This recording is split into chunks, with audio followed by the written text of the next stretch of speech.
Isang tagay, sabi ng manugang kong si Brittany Wallace, sabay taas ng kanyang kopita ng alak na may pamilyar na peking ngiti na alam ko. Para sa biyenan na nagbabayad ng lahat ng gastusin, pero hinding-hindi magiging tunay na ina. Ang kanyang mga salita ay parang mga patalim na humiwa sa hangin. Ang katahimikang sumunod ay napakakapal na pwede mo nang gupitin. Ang anak kong si Ethan Wallace ay napayuko, nahihiya, habang ang ibang mga bisita ay nagpapalitan ng alanganing tingin. Nanatili akong hindi gumagalaw, ang aking serbilyeta ay maayos na nakatupi sa aking kandungan, pinapanood si Brittany na humigop ng kanyang alak na para bang sinabi niya ang pinakanakakatawang biro sa buong mundo. 15 taon. 15 mahahabang taon ang ginugol ko sa pagsuporta sa pamilyang ito, binabayaran ang bawat bayarin, bawat kapritsyo, bawat emergency na kaya nilang isipin. At heto siya, pinapahiya ako sa harap ng lahat na para bang isa akong estranghero na namamalimos ng pagkain. Huminga ako ng malalim. Walang anumang salita, kinuha ko ang isang gintong susi mula sa aking pitaka. Dahan-dahan ko itong inilagay sa gitna ng mesa, sa tabi ng papel na inihanda ko noong umaga ring iyon. Kumingting ang metal sa kahoy, isang tunog na umalingaw-ngaw na parang sigaw ng kalayaan. Nakita ni Ethan ang susi, binasa ang sulat na kasama nito, at ang kanyang mukha ay nagbago mula sa hiya patungo sa purong takot. Namutla ang kanyang mga pisngi na parang kandilang hindi pa nasisindihan. "Ma," nauutal niyang sabi, basag ang kanyang boses, "sabihin mo sa aking hindi mo ginawa yan." Pero nakatayo na ako. Dahan-dahang umindayog ang aking itim na bestida habang naglalakad ako patungo sa pinto. Iniiwan ang 15 taon ng kahihiyan na nagkubli bilang pagkabukas palad ng isang pamilya. Bawat hakbang ko ay umalingaw-ngaw na parang isang deklarasyon ng kalayaan sa sahig na kahoy. Iyon ang susi ng kanilang bahay, ang bahay na ako ang bumili, ang bahay na nakapangalan sa akin. At ang sulat na iniwan ko ay simple, direkta, walang paligoy-ligoy. Meron kayong 30 araw para lisanin ang bahay. Darating bukas ang mga legal na papeles. Si Rosalia, naaalala ko ang pagdating ko sa bahay na iyon, 2 dekada na ang nakalipas. Ako ay isang 49 na taong gulang na byuda, sawi sa pag-ibig ngunit may malalakas na kamay.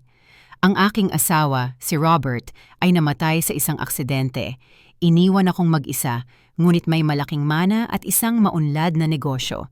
Si Ethan ay halos 24 pa lang nang pakasalan niya si Brittany. Iyong matamis, palangiting babae na tumatawag sa aking ma at yumayakap sa akin sa tuwing kailangan niya ng pera. Noong una, lahat ay tila natural. Kailangan ng mga bagong kasal ng tulong para makapagsimula. Mayroon akong kakayahan, mayroon silang mga pangarap. Binayaran ko ang paunang bayad para sa kanilang unang bahay, isang magandang 2 palapag na ari-arian na may hardin sa likod kung saan inakala kong maglalaro ang aking mga apo balang araw. Sumunod ang bagong kotse dahil hindi raw ligtas ang luma para sa isang lumalaking pamilya. Pagkatapos, ang bakasyon sa Europa dahil karapat-dapat daw sila sa isang naantalang honeymoon. Pagkatapos nyon, ang mga credit card para sa mga emergency na tila hindi nababayaran. May espesyal na galing si Brittany sa pagpaparamdam sa akin ng pagkakasala dahil sa pagkakaroon ko ng pera habang sila ay wala. Ang sarap siguro ng hindi nag-aalala sa mga bayarin, sasabihin niya na may madramang buntong hininga. Sana lahat tayo ay may ganoong kapayapaan ng isip. At parang isang tanga, bubuksan ko na naman ang aking tseke. Sa loob ng maraming taon, naging personal na ATM nila ako. Bawat buwan, naglilipat ako ng $2,500 para sa kanilang mga pangunahing gastusin. Binayaran ko ang sangla, mga utility, insurance ng kotse, mga bayarin sa telepono, kahit na ang mga membership sa gym. Nang ipanganak ang kanilang mga anak, binayaran ko ang ospital, mga yaya, damit, at mga pribadong paaralan. Minsan, kinuwenta ko na nakagastos ako ng mahigit $400,000 sa loob ng 15 taon para suportahan sila. At ni minsan ay hindi ako nakatanggap ng isang taos-pusong pasasalamat. Tanging mga inaasahan, tanging mga hiling na nagbabalat kayo bilang mga kagyat na pangangailangan, tanging mga peking ngiti na sinusundan ng mga nakaabot na kamay. Ang huling patak na nagpaapaw sa baso ay ang hapunan na iyon. Nag-organisa si Britney ng isang pagtitipon ng pamilya na di umano'y para ipagdiwang ang aking ika-69 na kaarawan. Ngunit mula sa sandaling dumating ako, alam kong may mali. Naroon ang kanyang mga kaibigan, mga taong hindi ko kilala, at lahat sila ay tumitingin sa akin na may halong awa at pagmamataas na kinasusuklaman ko. Sa buong hapunan, si Britney ay gumagawa ng mga banayad na komento tungkol sa mga matatanda na masyadong kumakapit sa kanilang mga anak at sa kahalagahan ng bawat henerasyon na magkaroon ng sarili nitong espasyo. Nang ihain ang cake, hindi man lang iyon ang paborito kong lasa. Chocolate iyon na kinamumuhian ko, ngunit paborito niya. At pagkatapos ay dumating ang tagay na iyon. Ang sandaling iyon nang ang sarili kong manugang ay nagpasya, nahiyain ako sa harap ng mga estranghero, ginagawa akong isang kaawa-awang tagapagtangkilik na hinding-hindi magiging isang tunay na ina sa kanila. Ngunit habang naglalakad ako papunta sa aking sasakyan noong gabing iyon, may nagbago sa loob ko. Hindi na ako ang dehadong byuda na kailangang bumili ng pagmamahal. Ako si Rosalia Jenkins, isang 69 na taong gulang na babae na nagtayo ng isang imperyo mula sa simula matapos mawala ang kanyang asawa. Panahon na para alalahanin kung sino talaga ako. Pagdating ko sa aking apartment noong gabing iyon, nagsalin ako ng isang baso ng red wine at umupo sa tabi ng malaking bintana na tanaw ang lungsod. Ang mga ilaw ay kumikislap na parang mga bituin sa lupa na nagpapaalala sa akin ng lahat ng gabing ginugol ko sa pagtatrabaho para maitayo ang mayroon ako. Ang aking refleksyon sa salamin ay nagpakita ng isang pagod, ngunit hindi talunang babae. Ang aking mga berdeng mata ay mayroon pa ring kislap na bumihag sa puso ng aking yumaong asawa at nagpatakot sa higit sa isang kakumpetensya sa negosyo. Naalala ko ang unang pagkakataon na dinala ni Ethan si Britney sa bahay. Siya ay 22 na may mahabang kulot na buhok na kulay kape at nakasuot ng isang esmeraldang berdeng bestida na nagbigay diin sa kanyang mapusyaw na mga mata. "Ma!" sabi ng aking anak na may kabadong ngiti na ginagawa niya kapag may gusto siyang importante. "Gusto kong ipakilala sa iyo ang babaeng pakakasalan ko." Lumapit sa akin si Britney na may tila hiya. Niyakap ako ng mahigpit at bumulong, "Sana maging parang mag-ina tayo." Napakatanga ko para maniwala na ang mga salitang iyon ay taos-puso. Ang mga unang taon ay parang isang honeymoon ng pamilya. Araw-araw akong tinatawagan ni Britney, kinukwento ang kanyang mga plano, humihingi ng payo sa dekorasyon ng bahay, mga recipe, at kung paano maging isang mabuting asawa. Tuwang-tuwa ako na sa wakas ay nagkaroon ako ng anak na babae na hindi ko kailanman nagkaroon. Ang aking pagsasama kay Robert ay biniyayaan ni Ethan, ngunit palagi kong pinangarap na magkaroon ng isang babae para turuan ng aking mga sikreto sa pagiging babae, para ibahagi ang mga malalim na pag-uusap na nangyayari lamang sa pagitan ng mga ina at anak na babae. Napunan ni Britney ang puwang na iyon sa loob ng isang panahon. Nag-shopping kami ng magkasama, nananghalian sa mga magagarang restaurant, nagbahagi ng mga hapon sa spa at manicure. Ako ang nagbabayad ng lahat, syempre, ngunit ginawa ko ito ng may kusa dahil naniniwala ako na namumuhunan ako sa isang tunay na relasyon. Nang magbuntis siya kay Caroline, ang aking unang apo, naroon ako sa bawat appointment sa doktor, bumibili ng mga damit ng sanggol, inihahanda ang nursery na may pinakamahal na muebles na mahahanap ko. Ipinanganak si Caroline sa isang maulan na Martes noong Abril. Nang ilagay siya ng nurse sa aking mga braso sa unang pagkakataon, naramdaman kong lumawak ang aking puso para punan ang buong dibdib ko. Ang batang iyon ay may parehong berdeng mga mata tulad ng sa akin, ang matangos na ilong ng aming pamilya at nang isara ng kanyang maliliit na daliri ang aking hintuturo. Alam kong gagawin ko ang lahat para protektahan siya, ngunit ang mga bagay ay nagsimulang magbago ng dahan-dahan pagkatapos ng kapanganakan ni Caroline. Hindi na ako tinatawagan ni Britney para makipag-chat, kundi kapag kailangan niya ng pera para sa mga lampin, gatas o bagong damit ng sanggol. Ang mga imbitasyon sa pananghalian ay naging mas madalang at kapag nangyari ito, palagi itong nagtatapos sa pagbanggit niya ng ilang maliit na emergency sa pananalapi na nangangailangan ng aking tulong para malutas. Nang magdalawang taong gulang si Caroline, dumating si Thomas, ang aking pangalawang apo, isang magandang bata na may madilim na buhok ng kanyang ama at isang mapaglarong ngiti na nagpapaalala sa akin kay Ethan noong maliit pa siya. Sa dalawang anak sa bahay, dumami ang mga gastusin at patuloy kong sinagot ang lahat ng walang reklamo. Mga pribadong paaralan, mga aralin sa paglangoy, piano, ballet para kay Caroline, soccer para kay Thomas, mga bakasyon ng pamilya sa Disney World, sa mga beach ng Cancun, sa mga theme park ng Orlando, palaging ako ang nagpopondo, palaging sila ang nag-e-enjoy. Ang aking anak na si Ethan ay tumigil sa pagtatrabaho, 5 taon na ang nakalipas. Kinumbinsi ni Britney ang lahat na mayroon siyang isang makabagong negosyo na nangangailangan ng lahat ng kanyang atensyon. Ngunit hindi ako nakakita ng mga konkretong resulta. Nakita ko lamang ang isang 39 na taong gulang na lalaki na natutulog ng late, naglalaro ng video games habang ang kanyang asawa ay nag-oorganisa ng mga pananghalian kasama ang kanyang mga kaibigan gamit ang aking pera. Ang pagbabago ni Britney ay unti-unti ngunit tuloy-tuloy. Ang mahiyain na babaeng nakilala ko ay naging isang mapaghangad na babae, sanay na mamuhay sa luho nang hindi nagtatrabaho para dito. Ang kanyang mga gastos ay naging maluho, mga designer na handbag na mas mahal pa sa buwan ng sahod ng isang guro. Mga branded na sapatos na isang beses lang niyang isinuot. Lingguhang mga beauty treatment na umaabot sa libu-libong dolyar bawat buwan. At patuloy akong nagbabayad. Nanatili akong tahimik na tagapagbigay, ang mapagbigay na lola, ang biyenan na hindi kailanman nagsasabi ng hindi.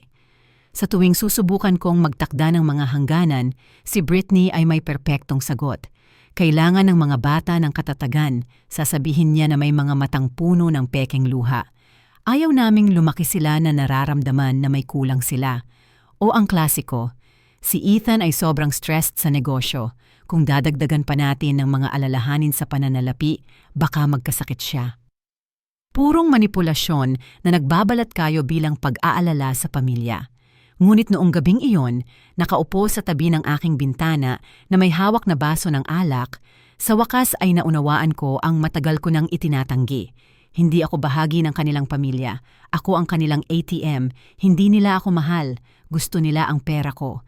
Hindi nila ako nirerespeto. Tinitiis nila ako dahil maginhawa na narito ako. Ang tagay ni Britney ay ang brutal na kumpirmasyon ng kung ano ang alam ko na sa kaibuturan ng aking puso. Para sa kanya, hindi ako naging isang ina. Ako lang ang matandang mayaman na nagbabayad ng mga bayarin at sa kung anong kaawa-awang dahilan ay kailangang bumili ng pagmamahal ng sarili niyang pamilya. Ang realisasyong iyon ay dapat na sumira sa aking puso. Ngunit sa halip ay napuno ako nito ng kakaibang pakiramdam ng kalayaan. Sa unang pagkakataon sa loob ng 15 taon, nakita ko ang sitwasyon ng may ganap na kalinawan. Hindi ko kailangang magpatuloy na maging biktima ng kanilang laro. May kapangyarihan akong baguhin ang mga patakaran.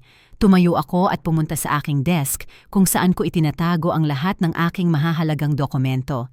Kinuha ko ang mga titulo ng bahay kung saan nakatira sina Ethan at Britney, ang mga statement ng credit card na relihiyoso kong binabayaran buwan-buwan, ang mga resibo ng mga automatikong paglipat sa bangko na itinakda ko para sa kanilang mga gastusin.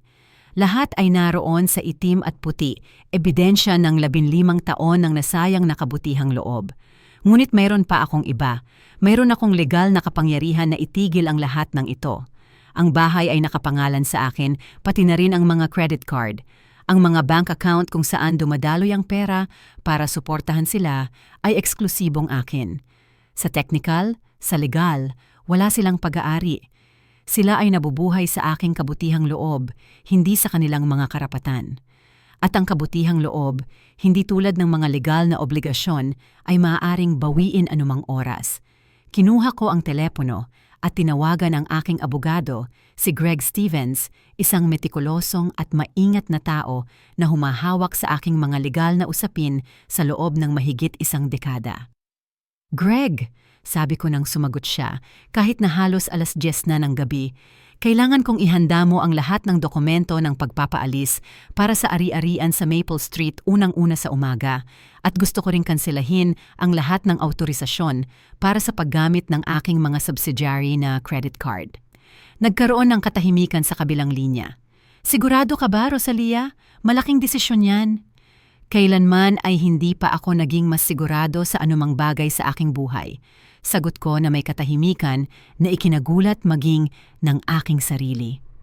6:00 ng umaga kinabukasan, nakabihis na ako at handa nang simulan ang pinakamahalagang araw sa huling 15 taon. Isinuot ko ang aking pearl gray suit, ang palaging nagpaparamdam sa akin ng kapangyarihan sa mga pulong sa negosyo, at itinali ang aking buhok sa isang eleganteng bun. Sa salamin, nakita ko ang babaeng dati ako bago ako naging mapagbigay na lola. Determinado, walang awa na Panginoon ng sarili niyang tadhana. Ang una kong tawag ay sa bangko. "Magandang umaga, si Rosalia Jenkins ito. Kailangan kong kanselahin agad ang lahat ng nakatakdang automatikong paglipat mula sa aking pangunahing account." Hiniling ng empleyado na kumpirmahin ko ang bawat transaksyon. $2,500 buwan-buwan para sa mga pangunahing gastusin nina Ethan at Brittany, kinansela. $800 para sa bayad sa kotse ni Brittany, kinansela. $500 para sa mga extracurricular na aktibidad ng mga bata, kinansela. $300 para sa membership sa country club, kinansela. "Sigurado po ba kayong gusto niyong kanselahin ang lahat ng ito, Miss Jenkins?" tanong ng empleyado na may halatang pag-aalala. "Ganap na sigurado," sagot ko ng walang pag-aalinlangan. "At gusto ko ring ipakansela ang lahat ng karagdagang credit card na nauugnay sa aking account, iyong mga nakapangalan kina Ethan Wallace at Brittany Wallace." Narinig ko ang mabilis na pag-type sa kanyang computer. "Naiintindihan ko po. Ang mga card ay agarang ibablock. Mayroon pa po ba akong maitutulong sa inyo?" "Oo, gusto kong palitan ang lahat ng aking mga password sa account at mag-setup ng mga alerto para sa anumang hindi autorisadong pag-access." Matapos sa bangko, tinawagan ko si Greg. Nagsimula na siyang ihanda ang mga legal na dokumento na hiniling ko noong gabi. "Ang mga papeles ng pagpapaalis ay magiging handa ngayong hapon," kumpirma niya. "Ayon sa batas ng estado, kailangan mong bigyan sila ng 30 araw na paunawa. Ngunit dahil hindi sila nagbayad ng renta o mga utility, teknikal na nakatira sila doon dahil sa iyong kabutihang loob. Nagbibigay iyon sa atin ng mas maraming legal na puwang." "Perpekto," sagot ko. "Gusto ko ring suriin mo ang lahat ng mga pautang o pinansyal na pangako na maaaring nakuha nila gamit ang aking pangalan bilang sanggunian kung mayroon akong kailangang malaman kaagad." Nagsimulang tumunog ang aking telepono bandang 10:00 ng umaga. Si Ethan. Hinayaan ko itong tumunog hanggang sa mapunta sa voicemail.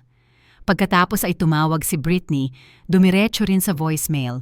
Matapos ang 15 hindi nasagot na tawag, sa wakas ay nagpasya akong sagutin. "Ma, anong nangyayari?" sigaw ni Ethan sa telepono. "Pumunta si Brittany sa supermarket at tinanggihan ang kanyang card. Tinawagan namin ang bangko at sinabi nila na lahat ng aming mga account ay na-block." "Magandang umaga, Ethan," sagot ko na may katahimikang lubos na kaiba sa kanyang pagkapraning. "Sana ay nakatulog ka ng maayos sa bahay ko." "Bahay mo, ma. Bahay namin ito. 15 taon na kaming nakatira dito. Isang bahay na binili ko na nakapangalan sa akin at kung saan hindi ka nagbayad ng kahit isang sentimo," sagot ko ng hindi natitinag. "Darating ang mga dokumento ng pagpapaalis ngayong hapon sa pamamagitan ng mensahero. Mayroon kang 30 araw para humanap ng ibang matitirhan." Isang katahimikan ang bumagsak na tumagal ng isang kawalang hanggan. Naririnig ko ang mabilis na paghinga ng aking anak sa kabilang linya. "Ma, pakiusap. Pwede ba tayong mag-usap? Alam kong sumobra si Brittany kagabi, pero hindi ibig sabihin niyan ay kailangan mong gawin ito." "Sumobra," ulit ko na may mapait na tawa. "Ethan, Hinamak ako ng iyong asawa sa harap ng mga estranghero matapos kong suportahan ang iyong pamilya sa loob ng 15 taon. Pero hindi iyon ang pinaka-nakakainis sa akin. Ang nakakainis ay nakaupo ka lang doon at hinayaan itong mangyari. Ang nakakainis ay ni minsan sa lahat ng mga taon na ito ay hindi mo ako ipinagtanggol sa kanyang mga mapanirang komento. Hindi niya sinasadya. Oo, sinadya niya ang lahat ng sinabi niya. Pinutol ko siya. At alam mo iyon, alam ng lahat.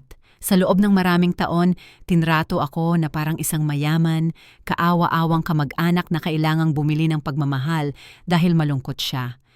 Pero alam mo ba kung ano ang natuklasan ko kagabi? Mas gugustuhin ko pang mag-isa kaysa mapaligiran ng mga taong kinamumuhian ako. Ibinaba ko ang telepono bago pa siya makasagot. Kaagad itong nagsimulang tumunog muli, ngunit isinailent ko ito. 2:00 ng hapon, nagpa siya akong gawin ang isang bagay na hindi ko ginawa sa loob ng maraming taon. Nag-isa akong nananghalian sa paborito kong restaurant, iyong maliit na French cafe sa bayan kung saan inihahain ang pinakamasarap na quiche Lorraine sa buong estado. Humingi ako ng isang mesa sa tabi ng bintana.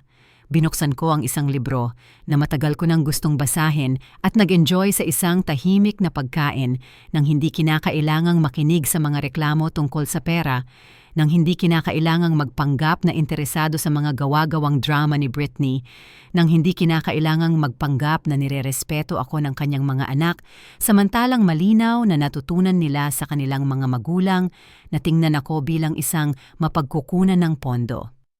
Ang waiter, isang binatang nagngangalang Alex, na nagsilbi sa akin sa loob ng maraming taon ay lumapit ng may pagtataka. Miss Jenkins, matagal na po kitang hindi nakikita dito. Kumusta po kayo? Muli kong tinutuklas ang aking sarili. Sagot ko na may tunay na ngiti. At kamangha-mangha kung gaano ito nakakapagpalaya. Habang kumakain ako, naalala ko ang lahat ng mga pagkakataong kinansela ko ang aking sariling mga plano para umayon sa mga schedule ni na Ethan at Britney. Kung gaano karaming imbitasyon sa mga social event ang tinanggihan ko dahil kailangan ako ng pamilya para manatili at bantayan ang mga bata. Kung gaano karaming mga biyahe ang ipinagpaliban ko dahil laging may emergency na nangangailangan ng aking agarang tulong pinansyal. Halimbawa, 3 taon na ang nakalipas, nagkaroon ako ng pagkakataon na sumama sa isang Mediterranean cruise kasama ang isang grupo ng mga kaibigan sa negosyo. Ito ay isang bagay na pinangarap kong gawin sa loob ng mga dekada. Ngunit bago mismo ang biyahe, lumitaw si Britney na may luha sa kanyang mga mata, sinasabing kailangan ni Thomas ng isang maliit na operasyon at wala silang sapat na health insurance para dito. Siyempre, kinansela ko ang aking bakasyon at binayaran ang mga gastusin sa medical. Kalaunan, natuklasan ko na ang maliit na operasyon ay isang simpleng tonsillectomy na sasagutin sana ng buo ng kanilang health insurance. O noong nakaraang taon nang sa wakas ay nagpasya akong palamutihan muli ang aking apartment. Kumuha ako ng isang interior designer, pumili ng mga bagong muebles, nagplano na gawing isang eleganteng kanlungan ang aking tahanan na palagi kong gusto. Ngunit pagkatapos ay dumating si Ethan na may isang hindi kapanipaniwalang pagkakataon sa pamumuhunan na nangangailangan ng $50,000 kaagad. Tulad ng dati, binuksan ko ang aking tseke. Ang pagkakataon sa pamumuhunan ay naging isang pyramid scheme na nawala ang lahat ng pera sa loob ng 6 na buwan. Ang aking mga muebles ay nanatiling pareho tulad ng 10 taon na ang nakalipas. Para bang ang buhay ko ay nakapause sa loob ng isang dekada at kalahati, laging naghihintay na payagan ako ng aking pamilya na mabuhay. Ngunit sa araw na iyon, nakaupo sa paborito kong restaurant, nagbabasa ng aking libro sa kapayapaan, napagtanto ko na hindi ko na kailangan ng pahintulot ng sinuman para umiral. Nag-vibrate ang aking telepono na may text message mula kay Britney. Rosalia, pakiusap, pwede ba tayong mag-usap bilang mga matatanda? Hindi maintindihan ng mga bata kung bakit galit si Lola. Naaapektuhan sila sa emosyonal. Tipikal sa kanya na gamitin sina Caroline at Thomas bilang mga emosyonal na panangga, ginagawang tungkol sa mga bata ang lahat, samantalang ito ay tungkol talaga sa kanyang parasitikong pamumuhay. Sumagot ako, Maaaring bisitahin ako ng mga bata kahit kailan nila gusto. Ikaw at si Ethan ay may 30 araw para lumipat. Hindi ito mapag-uusapan. Agad na dumating ang kanyang tugon. Isa kang mapait at malupit na babae. Tama si Ethan tungkol sa iyo. Binasa ko ang mensahe at sa unang pagkakataon sa loob ng maraming taon, humagalpak ako ng tawa sa publiko. Tumingin sa akin ang mga tao sa mga kalapit na mesa nang may pagtataka, ngunit wala akong pakialam. Mayroong isang bagay na malalim na nakakapagpalaya sa kanila, sa wakas ay ipinapakita ang kanilang tunay na kulay ng walang pagkukunwari o pagpapanggap. Tama si Ethan tungkol sa akin, bulong ko sa sarili ko. Ibig sabihin, pinag-uusapan nila ako sa likuran ko sa loob ng maraming taon, marahil ay tinatawanan kung gaano kadaling manipulahin ako, kung gaano ako kadesperado na maramdaman na kailangan ako. Ngunit hindi na ako ang babaeng iyon. Ang babaeng tumatayo mula sa mesa ng kafe na iyon ay isang ganap na naiibang tao. Noong hapong iyon, pagbalik ko sa aking apartment, natagpuan ko si Ethan na naghihintay sa akin sa lobby ng gusali. Nakaupo siya sa isa sa mga leather na armchair sa lobby na may mga kamay sa pagitan ng kanyang mga binte at nakayuko ang ulo na parang isang pinarusahang bata. Nang makita niya akong pumasok, agad siyang tumayo. At sa unang pagkakataon sa loob ng maraming taon, may nakita ako sa kanyang mga mata na hindi ko nakita mula noong teenager pa siya. Tunay na takot. "Ma, pakiusap," nagsimula siyang sabihin habang naglalakad ako patungo sa mga elevator. "Kailangan nating mag-usap, lumalala na ito." "Tama ka," sagot ko nang hindi humihinto. "Lumalala na ito, maraming taon na ang nakalipas ng paulit-ulit mong pinayagan ng iyong asawa na bastusin ako habang pinopondohan ko ang inyong pamumuhay." Sinundan niya ako sa elevator. "Maaari kong ipaliwanag ang lahat," stressed si Brittany. "Mahirap alagaan ang mga bata. At kagabi lang. Kagabi, ipinakita niya lang sa akin kung ano talaga ang tingin niya sa akin. Pinutol ko siya habang pinindot ko ang pindutan para sa ika-10 palapag. At ang pinakamalungkot, Ethan, ay hinayaan mo siyang gawin ito. Ang sarili mong anak ay tahimik na nakatayo habang hinahamak ng kanyang asawa ang kanyang ina."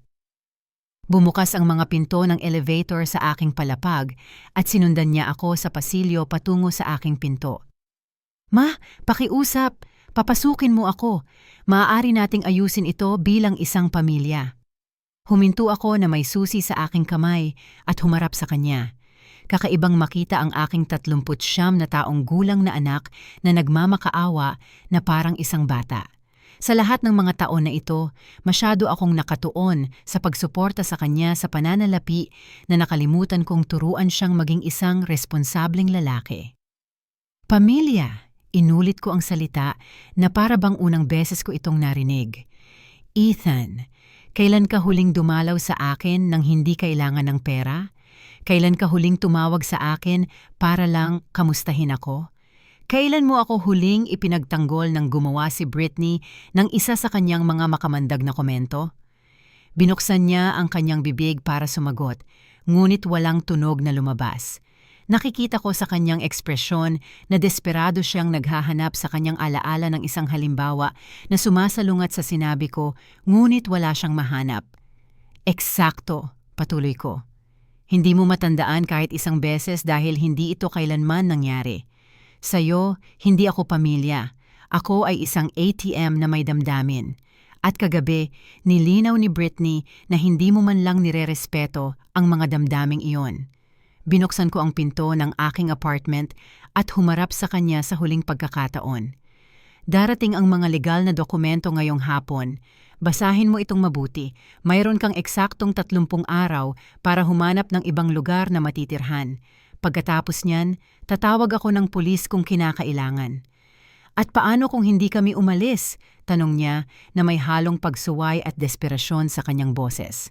"Kung gayon, matutuklasan mo kung ano talaga ang ibig sabihin ng magkaroon ng isang ina na hindi kinukonsinti ang kawalang galang," sagot ko bago isara ang pinto. Nagsalin ako ng isang baso ng white wine at umupo sa paborito kong armchair kung saan makikita ko ang buong lungsod na nakalatag sa harapan ko.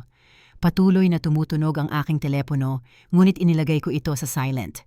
Sa tuwing nagva-vibrate ito, alam kong isa na namang desperadong pagtatangka ni na Ethan at Brittany na pilitin akong magbago ng isip.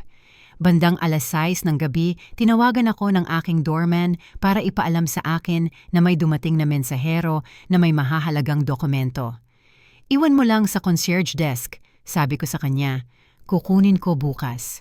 Kakaibang makaramdam ng ganap na katahimikan habang alam na sa ibaba, malamang na tinatanggap ng aking anak ang mga papeles ng pagpapaalis na magbabago sa kanyang buhay magpakailanman.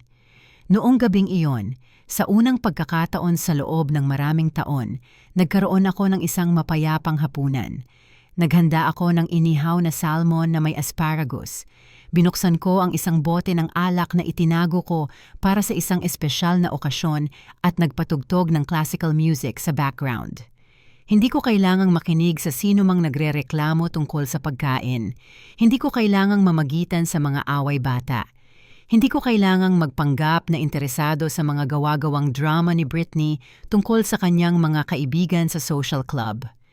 Ito ay simpleng ako, ang aking pagkain, ang aking musika, at ang aking kapayapaan.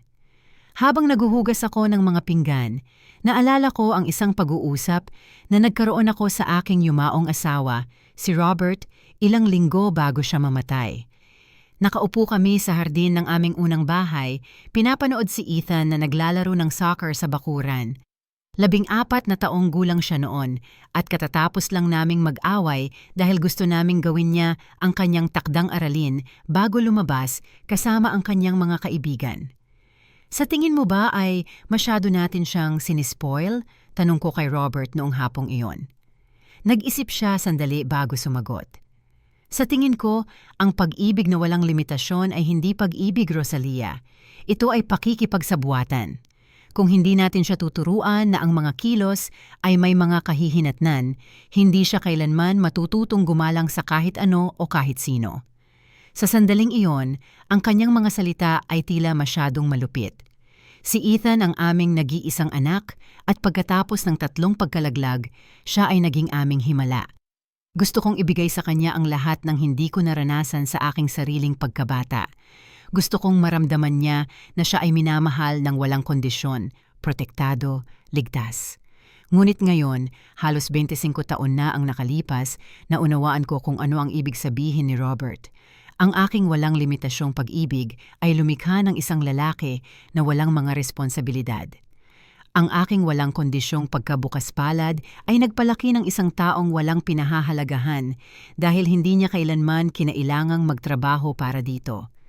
At ang pinakamasamang bahagi ng lahat ay pinayagan kong umabot ang pattern na iyon sa kanyang asawa at mga anak.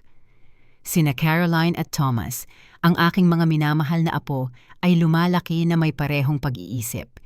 Inaasahan nila na si Lola Rosalia ang magbabayad ng lahat mula sa kanilang mga mamahaling paaralan hanggang sa kanilang mga maluho na bakasyon nang hindi kailanman tinuturuan ang halaga ng pagsisikap o tunay na pasasalamat. Ngunit huli na para baguhin iyon. Nag-vibrate ang aking telepono na may text message mula sa isang numerong hindi ko nakilala. "Lola, si Caroline po ito. Pinahiram ako ni Mama ng telepono ng kapitbahay kasi sabi niya hindi na namin pwedeng gamitin ang amin. Totoo po ba na hindi mo na kami mahal? Bakit po umiiyak si Papa?" Nadurog ang puso ko.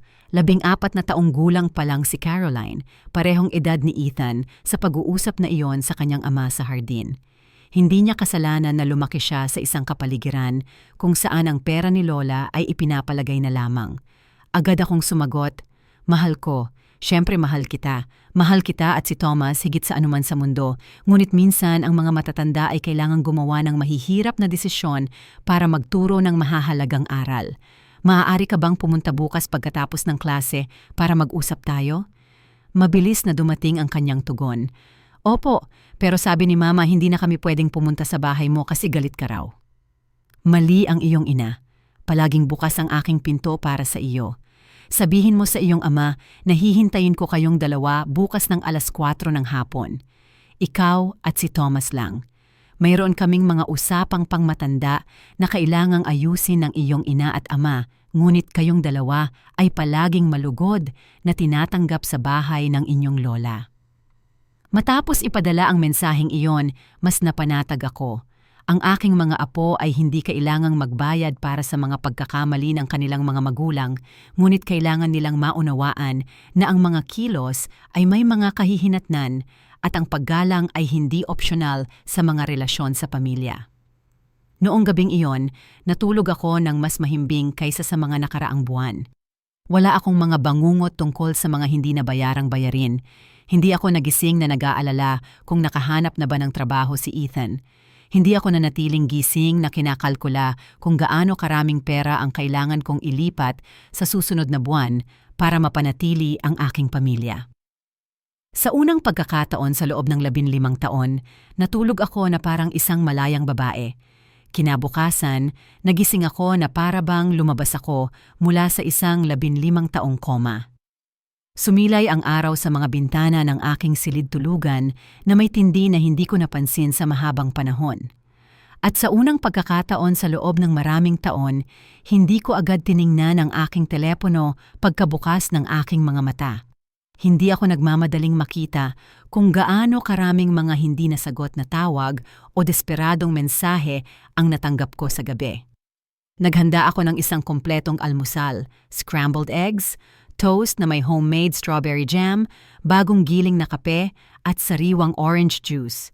Dahan-dahan akong kumain, ninanamnam ang bawat kagat habang nagbabasa ng dyaryo sa kapayapaan.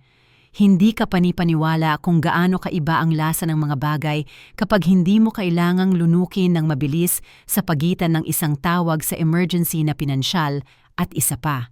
Bandang 10:00 ng umaga, tinawagan ako ni Greg para kumpirmahin na naihatid na ang mga dokumento. Si Ethan ang pumirma para dito kagabi, ipinaalam niya.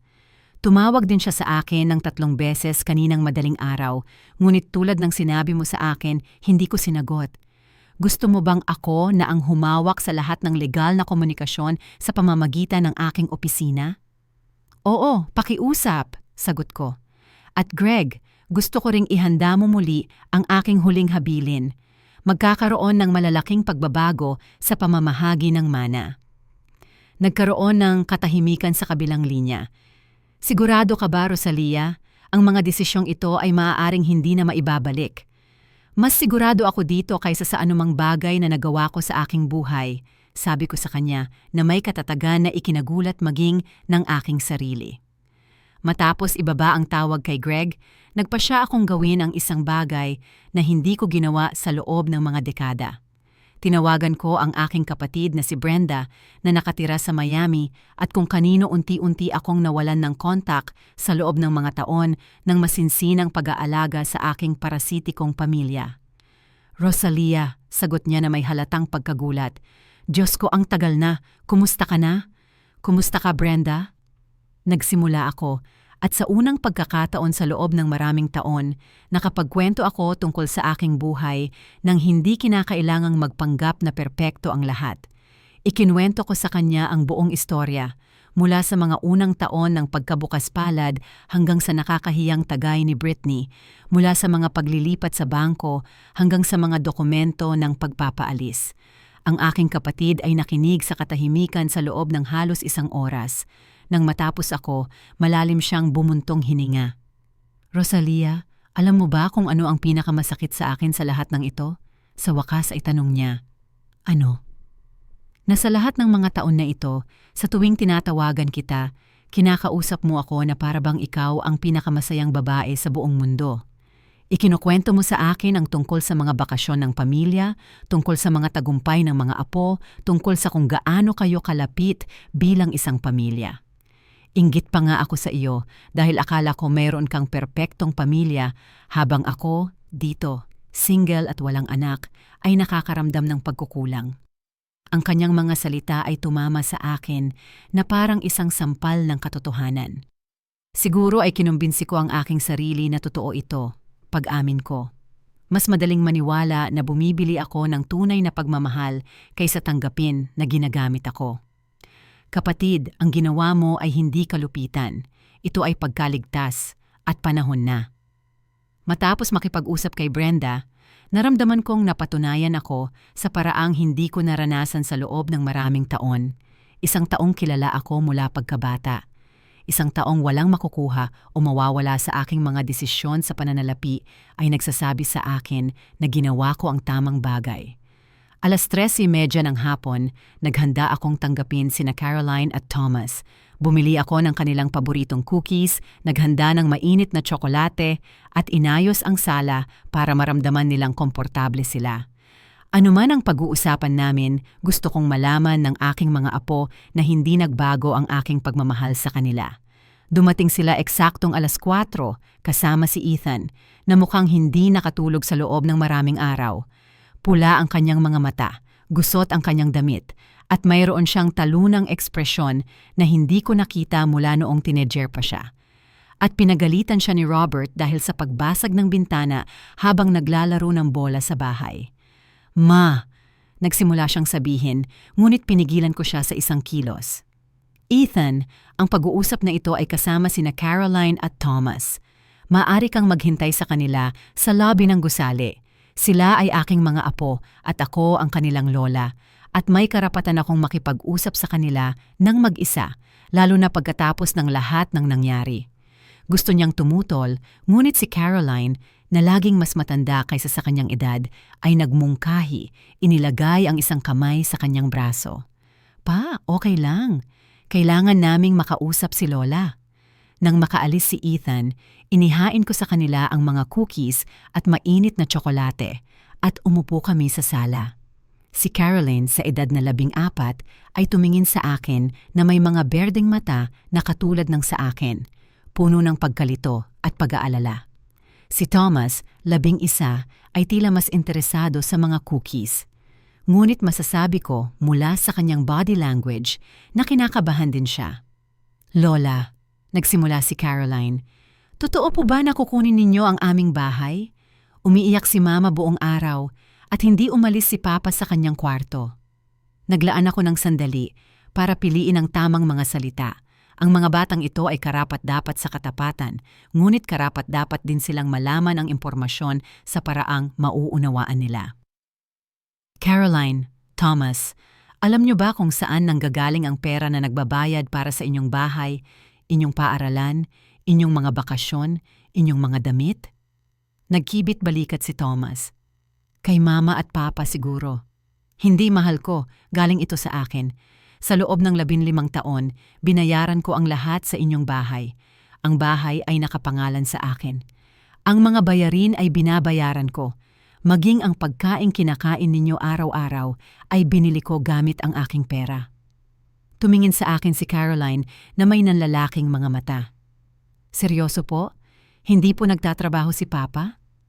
"Sinasabi ng iyong ama na mayroon siyang negosyo, ngunit ang negosyong iyon ay hindi kailanman nagbigay ng sapat na pera para suportahan ang pamilya, at ang iyong ina ay hindi rin nagtatrabaho. Pero bakit po palagi nilang sinasabi na wala silang pera para sa mga bagay na gusto namin?" tanong ni Thomas na may tunay na pagkalito. Dahil mas madaling sabihin na walang pera kaysa ipaliwanag na ang pera ay hindi sa kanila kundi sa akin. Si Caroline, na laging mas matalino sa kanilang dalawa, ay nagsimulang mag-ugnay ng mga pangyayari.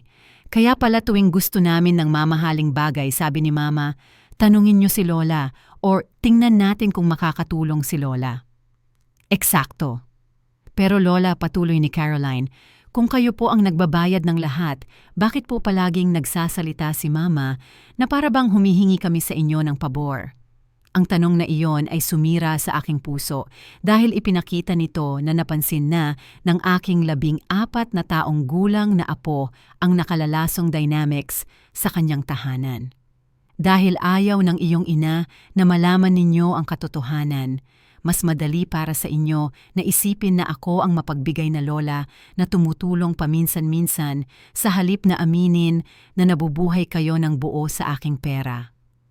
Tumigil si Thomas sa pagkagat ng kanyang cookie. "Ibig sabihin po ba ay mahirap kami? Ibig sabihin ay pinili ng inyong mga magulang na hindi magtrabaho dahil alam nilang babayaran ko ang lahat, ngunit natapos na ang sitwasyong iyon kagabi. Ano po ang nangyari kagabi? Tanong ni Caroline. Ipinaliwanag ko sa mga salitang angkop sa kanilang edad kung ano ang nangyari sa hapunan. Ikinwento ko sa kanila ang tungkol sa tagay ni Britney, kung paano ako nakaramdam ng kahihiyan pagkatapos ng maraming taon ng pagsuporta sa kanila at tungkol sa aking desisyon na sa wakas ay magtakda ng mga hangganan. So, kailangan po naming lumipat? Tanong ni Thomas sa mahinang boses. Kailangan ng inyong mga magulang na humanap ng paraan para suportahan ang kanilang sarili at kayo. Oo, ngunit hindi ibig sabihin na mawawala kayo sa aking buhay. Kayo ay aking mga apo at mahal ko kayo higit sa anuman sa mundo. Pero hindi mo na kami tutulungan sa pera, di ba? Tanong ni Caroline. Tutulungan ko kayo sa iba't ibang paraan. Sisiguraduhin kong meron kayo ng tunay ninyong kailangan, ngunit hindi ko nababayaran ang marangyang pamumuhay na kinasanayan ng inyong mga magulang, at gagawin ko ang isang bagay na mas mahalaga. Ituturo ko sa inyo ang halaga ng trabaho at paggalang. Dahan-dahang tumango si Caroline. Sa tingin ko po ay naiintindihan ko. Minsan, may sinasabi si Mama na masama tungkol sa inyo at palagi akong hindi komportable pero hindi ko alam kung bakit. Anong uri ng mga bagay ang sinasabi niya? Sinasabi niya na kontrolado ka, na ginagamit mo ang iyong pera para manipulahin kami, na gusto mong nakadepende kami sa iyo dahil wala kang sariling buhay. Ang sakit ng marinig ang mga salitang iyon mula sa bibig ng aking apo ay hindi mailalarawan, ngunit nakakapagpalaya rin. Sa wakas, nakumpirma ko ang matagal ko nang hinihinala. Caroline, Thomas, sabi ko matapos iproseso ang katatapos lang na ibinunyag ng aking apo. Gusto kong maunawaan ninyo ang isang bagay na napakahalaga. Ang ginagawa ko ay hindi para saktan kayo. Ito ay para magturo sa inyo ng isang bagay na hindi kailanman ipinakita sa inyo ng inyong mga magulang, na ang paggalang ay hindi mapag-uusapan at ang tunay na pag-ibig ay hindi nabibili. Si Thomas, na naglalaro sa mga mumo ng kanyang cookie, ay tumingin sa akin na may mga madidilim na mata na katulad ng kay Ethan noong bata pa siya. Pero saan po kami titira, Lola? Lahat po ng kaibigan ko ay nasa eskwelahan ko. Ang iyong ama at ina ay kailangang maghanap ng trabaho at humanap ng bahay na kaya nilang bayaran gamit ang sarili nilang pera. At oo, posible na kailangan ninyong lumipat sa isang pampublikong paaralan at hindi ninyo magkakaroon ng lahat ng mamahaling bagay na nakasanayan ninyo. Masama po ba iyon? Tanong ni Caroline na may tunay na pag-usisa. Hindi, mahal ko. Milyon-milyong bata ang nag-aaral sa mga pampublikong paaralan at masaya. Milyon-milyong pamilya ang nabubuhay sa limitadong budget at natututong pahalagahan kung ano ang mayroon sila. Ang masama ay lumaki na iniisip na ang pera ay lumilitaw na parang salamangka nang hindi nauunawaan na may isang taong kailangang magtrabaho ng husto para kitain ito. Nag-isip sandali si Caroline. Siguro po hindi ko pa naisip iyon. Sa tuwing gusto ko ng isang bagay, hinihiling ko lang kay Mama. At kung sinabi niyang walang pera, hinihiling namin sa inyo. At sa tingin ninyo, ano ang pakiramdam ko doon? Kumunot ang noo ni Thomas, parang isang ATM. Ang katapatan ng aking 11 taong gulang na apo ay ikinagulat ko. Eksakto, parang isang ATM, Thomas. Siguro po ay napakasama noon, bulong ni Caroline. Ayaw ko kapag hinahanap lang ako ng mga kaibigan ko, kapag kailangan nilang humiram ng pera para sa tanghalian. Ngayon, isipin mo na nangyayari iyon sa loob ng 15 taon at sa halip na mga kaibigan sa paaralan, ito ay ang iyong sariling pamilya. Nanahimik ang dalawang bata, pinoproseso ang katatapos ko lang sabihin sa kanila. Nakikita ko sa kanilang mga ekspresyon na nauunawaan nila ang sitwasyon mula sa isang ganap na bagong pananaw. Lola, sa wakas ay sabi ni Caroline, pwede po ba akong magtanong ng isang bagay? Nagtrabaho po ba kayo para kitain ang lahat ng perang iyon? Nagtrabaho ako ng husto, Caroline.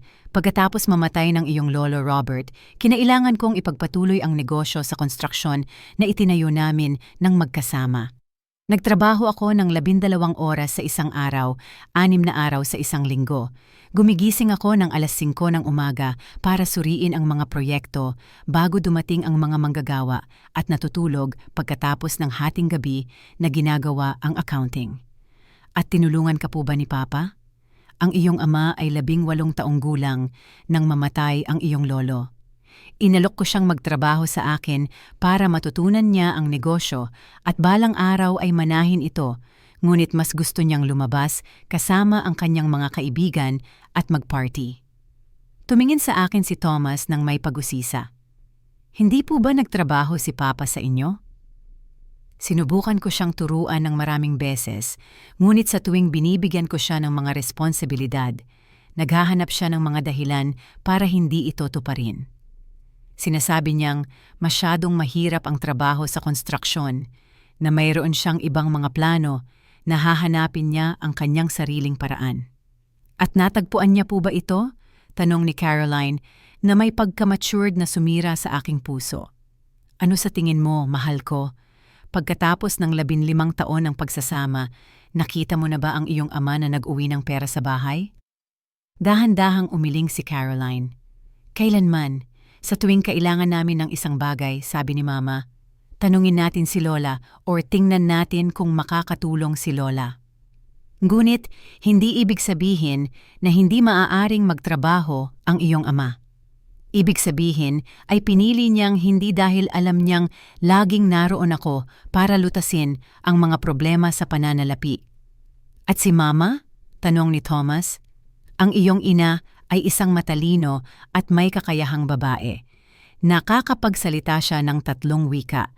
Mayroon siyang degree sa Business Administration.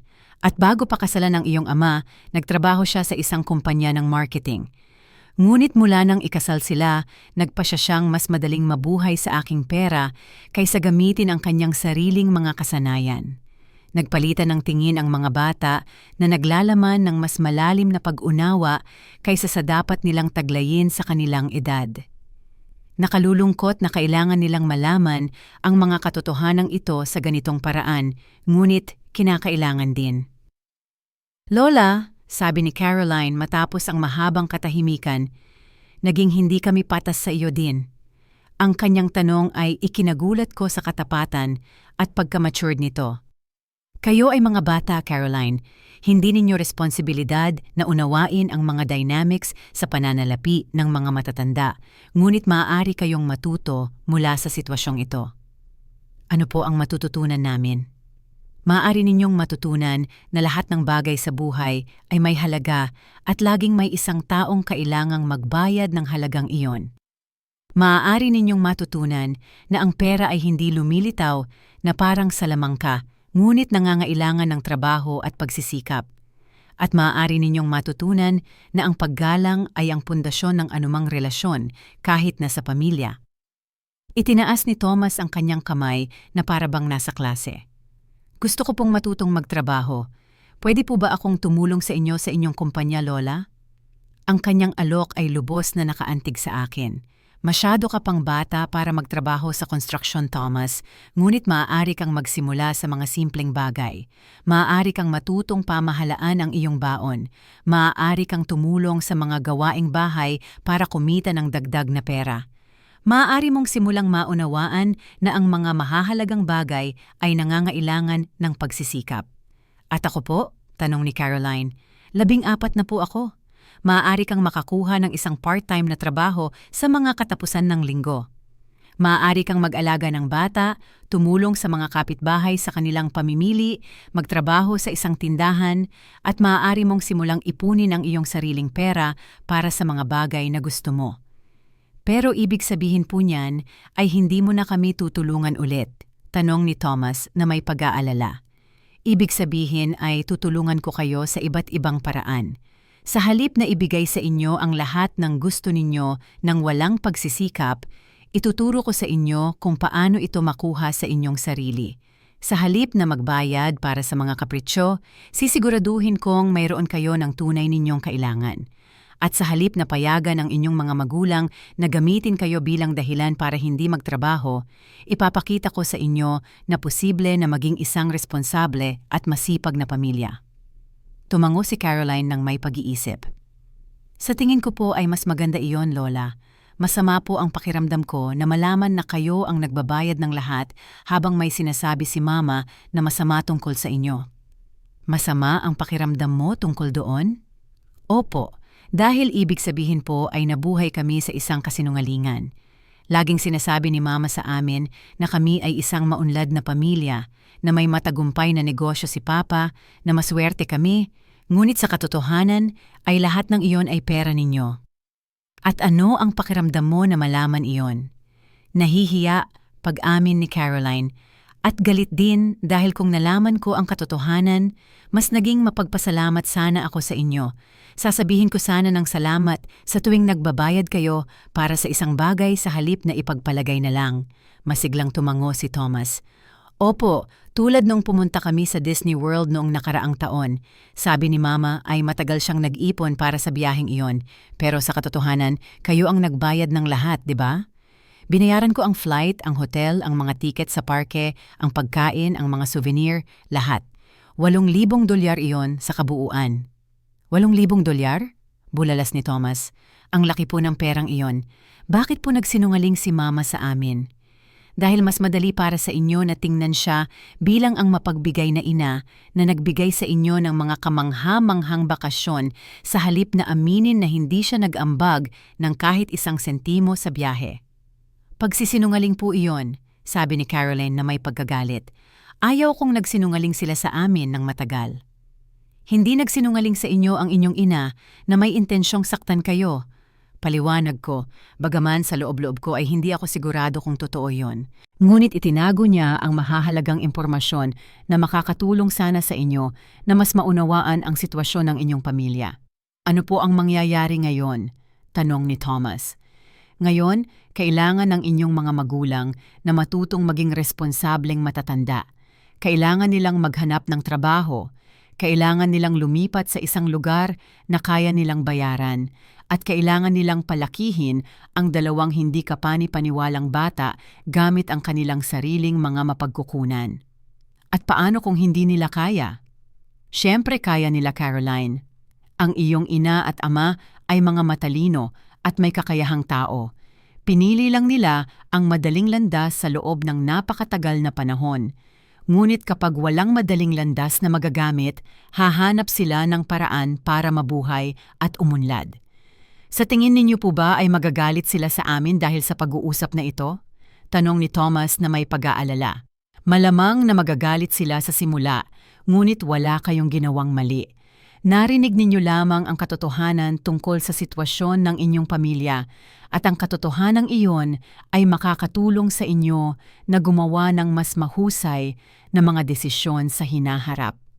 Matapos umalis sina Caroline at Thomas noong hapong iyon, umupo ako sa aking sala na nag-iisip tungkol sa pag-uusap na katatapos lang namin. Nakikita ang unti-unting pag-unawa sa kanilang mga mata, pinagmamasdan kung paano nila pinoproseso ang katotohanan ng kanilang sitwasyon sa pamilya, ay napuno ako ng isang halo ng kalungkutan at pag-asa. Kalungkutan dahil kinailangan nilang matutunan ang masakit na mga katotohanan sa murang edad, ngunit pag-asa dahil sa wakas may isang tao sa pamilyang iyon na nagsisimulang maunawaan ang halaga ng trabaho at paggalang. Tumunog ang aking telepono bandang 8:00 ng gabi. Isang hindi kilalang numero, ngunit nagpasya akong sagutin. Rosalia, narinig ko ang boses ng isang babae na hindi ko agad nakilala. Sino ito? Si Britney ito. Tumatawag ako mula sa telepono ng aking kapitbahay dahil pinutol mo ang aming mga linya. Britney, sagot ko na may katahimikan na alam kong makakainis sa kanya. Paano kita matutulungan? Paano mo ako matutulungan? Ulit niya nang hindi makapaniwala. Rosalia, sinira mo lang ang buhay ng iyong sariling pamilya. Nare-realize mo ba kung ano ang ginawa mo? Nare-realize ko ng perpekto. Itinigil ko ang pagpopondo sa pamumuhay ng 2 perpektong may kakayahang matatanda na piniling hindi magtrabaho sa loob ng 15 taon. Hindi mo maaaring gawin ito. Hindi ito deserve ng mga bata. Tama ka, hindi deserve ng mga bata na lumaki sa isang bahay na puno ng kasinungalingan kung saan tinuruan sila na ang pera ay lumilitaw na parang salamangka at na ang hindi paggalang sa taong nagbabayad ng lahat ay katanggap-tanggap. Hindi kita kailanman binastos, Britney. Kagabi, Sinabi mo sa akin sa harap ng mga bisita na hindi ako kailanman magiging isang tunay na ina pagkatapos ng 15 taon ng pagbabayad ng bawat isa sa iyong mga bayarin, bawat isa sa iyong mga kapritsyo, bawat isa sa iyong mga imbento na emergency. Nagkaroon ng katahimikan sa kabilang linya. Naririnig ko ang kanyang mabilis na paghinga. Lasing ako. Sa wakas ay bulong niya. Hindi ko sinasadya iyon. Siyempre, sinadya mo iyon. Matagal mo nang iniisip iyon at kagabi sa wakas ay nagkaroon ka ng lakas ng loob na sabihin ito ng malakas. Ang tanging pinagsisisihan ko ay ang matagal kong panahon para tunay na makinig sa iyo. Pakiusap, Rosalia. Maaari ba nating ayusin ito? Maaari ba akong humingi ng tawad? Maaari akong magbago. Humingi ng tawad? Magbago. Ulit ko na may mapait na tawa. Brittany, hindi ka humihingi ng tawad para sa sinabi mo. Humihingi ka ng tawad dahil nawala na ang madaling pera. Kung gumagana pa ang aking mga credit card, hindi kailanman mangyayari ang pag-uusap na ito. Hindi iyan totoo. Ganap na totoo.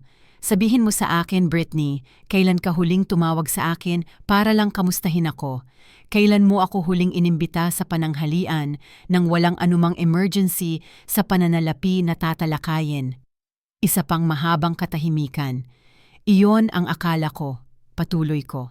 Para sa iyo, hindi ako kailanman naging pamilya, naging isang ATM ako na may damdamin. At kagabi, nilinaw mo na hindi mo man lang nirerespeto ang mga damdaming iyon. Kailangan ka ng mga bata, sabi niya sa basag na boses. Mapapasa akin ng mga bata, ngunit hindi na nila magkakaroon ng lola na nagbabayad ng lahat nang hindi nakakatanggap ng paggalang bilang kapalit. Magkakaroon sila ng lola na sapat ang pagmamahal sa kanila para turuan sila ng tunay na mga halaga. At ano ang dapat naming gawin? Si Ethan ay hindi nagtrabaho sa loob ng maraming taon. Wala akong kamakailang karanasan sa trabaho. Brittany, ikaw ay 37 taong gulang, may degree sa unibersidad at nakakapagsalita ng 3 wika. Si Ethan ay 39, perpektong malusog, at lumaki sa isang pamilya ng mga tagapagtayo. Hindi kayo gagawa ng anumang bagay na hindi ginagawa ng milyon-milyong tao araw-araw. Magtrabaho para suportahan ang inyong sarili. Pero hindi namin mapapanatili ang pamumuhay na ito sa mga normal na trabaho. Eksakto, kailangan ninyong matutong mamuhay ayon sa inyong tunay na kakayahan tulad ng lahat. Ito ay malupit, Rosalia. Pinarurusahan mo ang buong pamilya para sa isang bagay na sinabi ko noong lasing ako. Hindi ako nagpaparusa ng sinuman. Pinipigilan ko ang pagiging kasabwat sa isang hindi napapanatiling sitwasyon.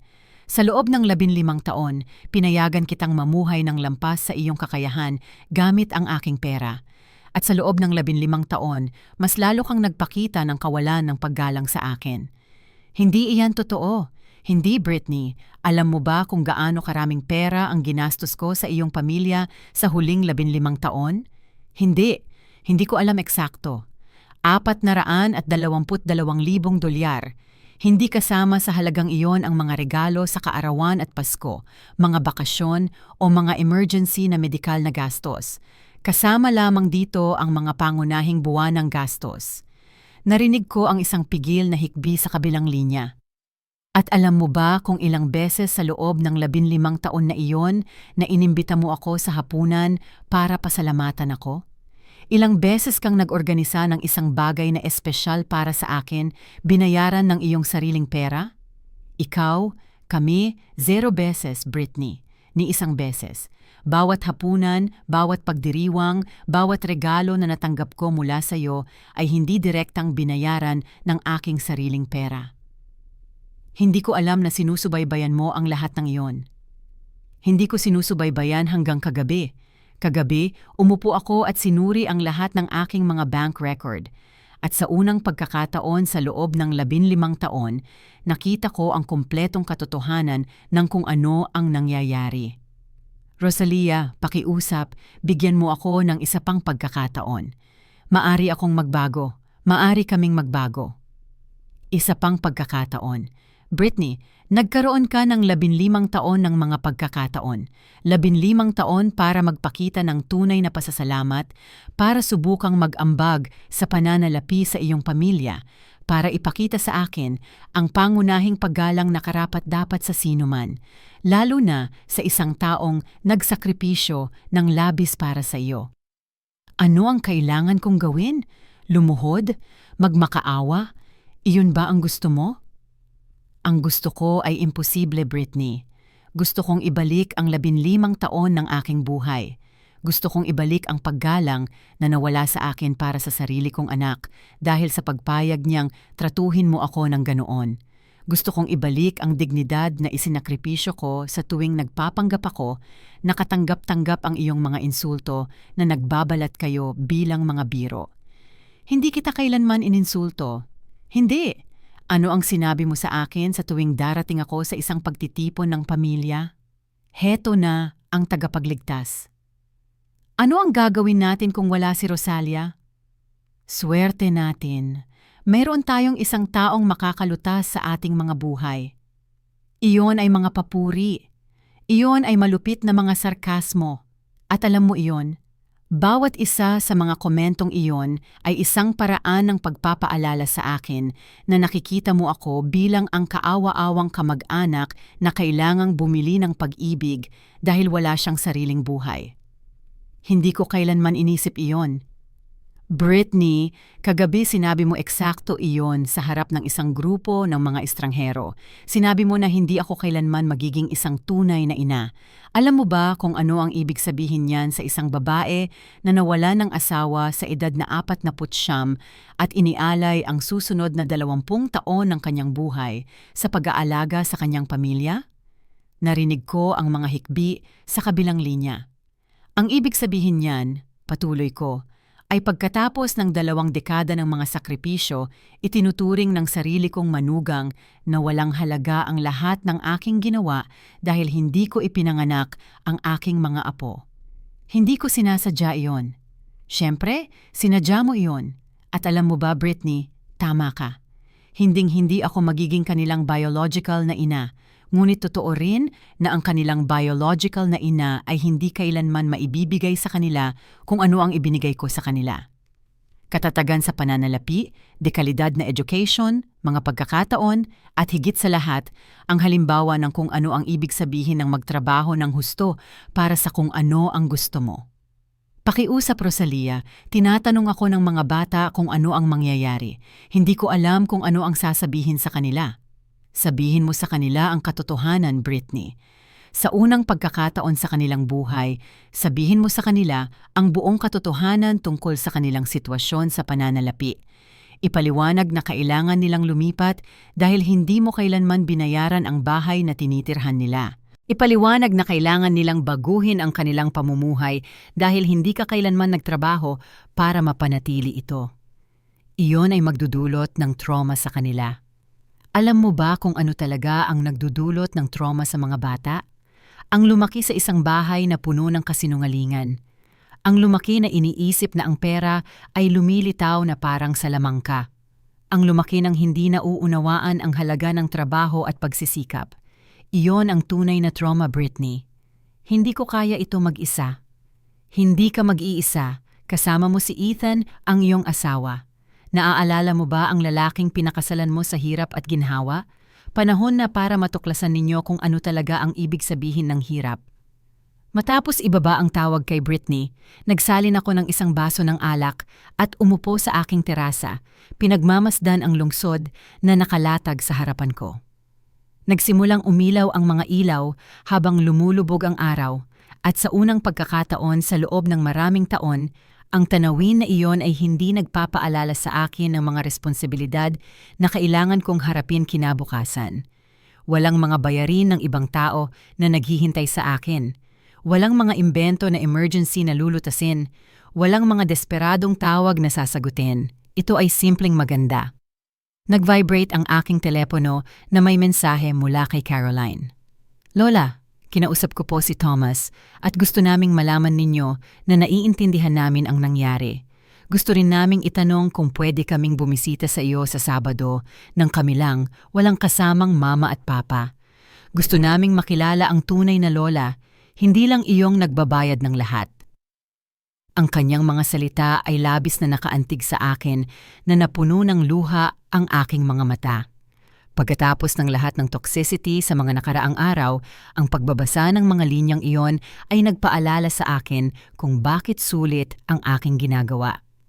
Agad akong sumagot, "Siyempre mga mahal ko, hihintayin ko kayo sa Sabado ng 10:00 ng umaga. Mag-aalmusal tayo ng magkasama at pagkatapos ay ikukwento ko sa inyo ang mga kwento tungkol sa inyong Lolo Robert na hindi ninyo pa narinig." Noong gabing iyon, natulog ako ng mahimbing sa pangalawang magkasunod na pagkakataon. Isang bagay na hindi nangyari sa akin sa loob ng maraming taon. Noong Biyernes ng umaga, tinawagan ako ni Greg na may kawili-wiling balita. "Rosalia, pumunta si Ethan sa aking opisina kahapon ng hapon. Gusto niyang makipagnegosasyon sa mga tuntunin ng pagpapaalis." "Oh, at ano ang kanyang iminumungkahi?" "Handa siyang kumuha ng trabaho kung bibigyan mo sila ng 6 na buwan pa sa bahay at pansamantalang ibabalik ang mga credit card." Humagalpak ako ng tawa. "Greg, nare-realize mo ba kung ano ang nangyari? Ang aking 39 na taong gulang na anak ay nakikipagnegosasyon para kumuha ng trabaho na para bang ginagawa niya tayong pabor." "Oo, nare-realize ko ang kabalintunaan. Ano ang gusto mong sabihin ko sa kanya?" "Sabihin mo sa kanya na interesante ang alok, ngunit kailangan niyang patunayan na seryoso siya bago ko isaalang-alang ang anumang uri ng pagpapalawig." "Anong uri ng patunay?" "Na mayroon siyang kumpirmadong trabaho at natanggap na ang kanyang unang sweldo bago matapos ang 30 araw ng pagpapaalis. Kung sa ika-29 na araw ay mayroon siyang tunay na trabaho at maipapakita sa akin ang isang payslip, isa sa alang-alang kong bigyan sila ng 30 karagdagang araw para mag-organisa, ngunit ang mga credit card ay mananatiling kanselado ng walang katiyakan." "Perpekto. Mayroon din akong ibang balita. Sinuri ko ang lahat ng mga pinansyal na pangako na maaring nakuha nila gamit ang iyong pangalan bilang sanggunian. Natagpuan ko ang 3 credit card sa department store na hindi mo kailanman alam na umiral." "Ano?" "Tila, nag-apply si Britney para sa mga card sa Nordstrom, Macy's at Saks Fifth Avenue gamit ang iyong impormasyon sa pananalapi bilang suporta. Ang mga utang ay umaabot sa humigit kumulang $50,000. Para akong sinampal. Legal ba iyon? Sa teknikal, ito ay pandaraya. Ngunit dahil sila ay miyembro ng iyong pamilya at binabayaran mo ang lahat ng kanilang iba pang mga bayarin, malamang na mahirap silang kasuhan sa kriminal. Gayunpaman, maaari mong tutulan ang mga utang at agad na ipakansela ang mga card. Gawin mo. At Greg, gusto kong imbestigahan mo kung mayroon pa tayong hindi alam. Kung ginagamit nila ang aking impormasyon sa kredito nang walang aking kaalaman, kailangan kong malaman ang lahat. Matapos ibaba ang tawag kay Greg, umupo ako sa aking desk para iproseso ang bagong impormasyong ito. Hindi lamang sila nabubuhay sa aking kabutihang loob sa loob ng 15 taon, kundi gumagawa sila ng pandaraya sa pananalapi gamit ang aking pagkakakilanlan. Ang pagtataksil ay mas malalim pa kaysa sa aking inaakala.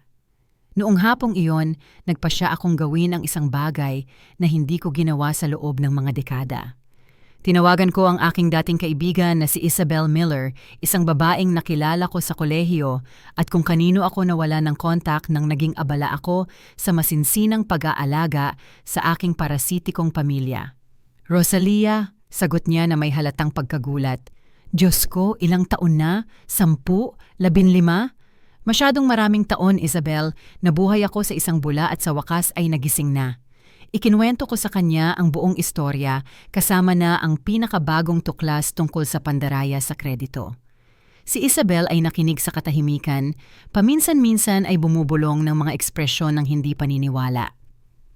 "Rosalia," sabi niya nang matapos ako, "nare-realize mo ba na ang katatapos mo lang na ilarawan sa akin ay hindi isang dysfunctional na pamilya? Ito ay ganap na financial abuse."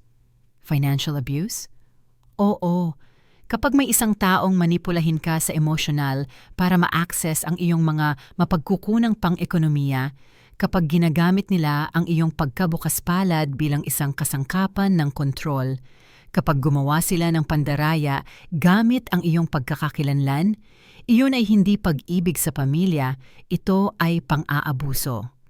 Ang kanyang mga salita ay tumama sa akin dahil binigyan nito ng pangalan ang isang bagay na matagal ko nang nararamdaman ngunit hindi ko maipahayag. Sa loob ng 15 taon, hindi ako ang mapagbigay na matriarch ng isang malapit na pamilya. Naging biktima ako ng sistematikong pang-aabuso sa pananalapi. At alam mo ba kung ano ang pinakalihim sa financial abuse?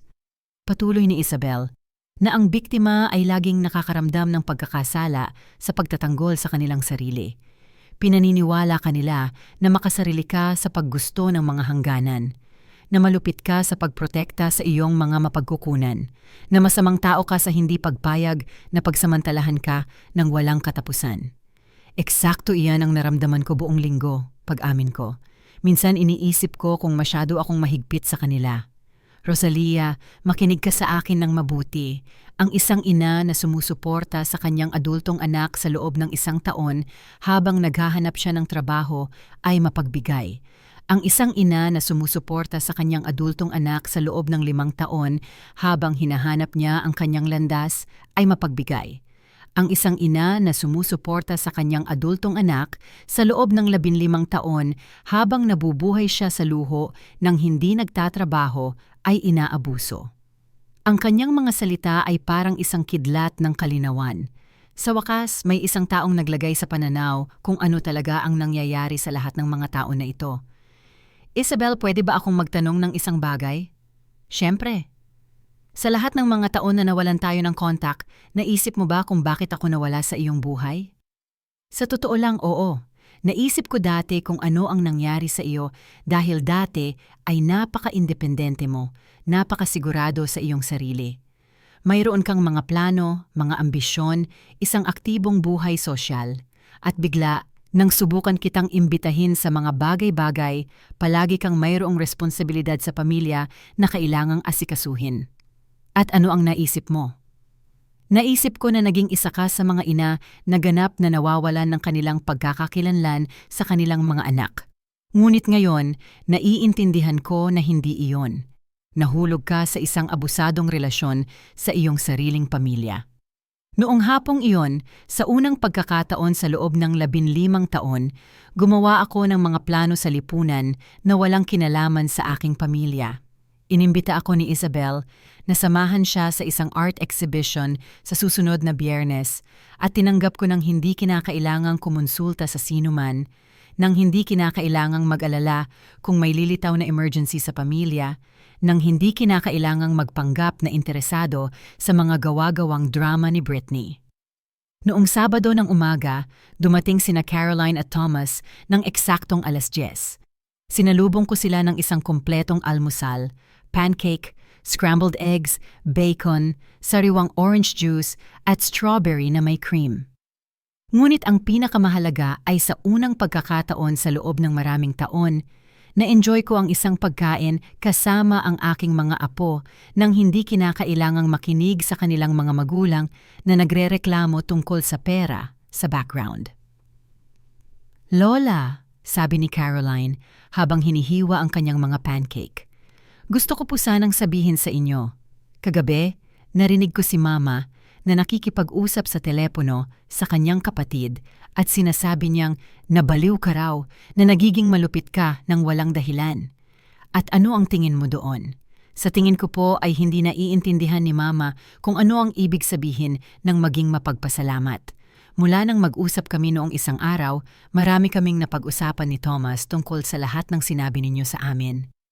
Masiglang tumango si Thomas at napagtanto namin na hindi pa kami nakapagsabi ng salamat para sa anumang bagay. Ano ang pakiramdam mo na napagtanto iyon? Masama, pag-amin ni Caroline, ngunit nagpasya rin kami na gusto naming baguhin iyon.